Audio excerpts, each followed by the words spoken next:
Църковна чешма.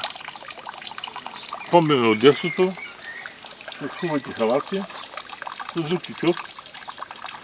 Водата тук идва директно от върха и няма замърсяване. Затова предложих на кмета на Ивайловград, госпожа Диана Овчарова, да направят изследване на водата, дали има ширихи и дали има някакви други опасни елементи, химически, които могат да въздействат на човешкото здраве.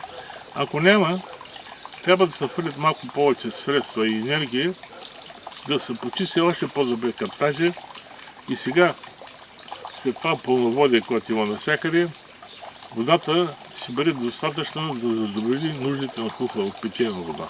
Няма да има нужда да внасят вода от другаде, да купуват, защото това е най-меката вода на Хухла, най-чистата ще бъде, най-пивката и дневно-празна църковна чешма.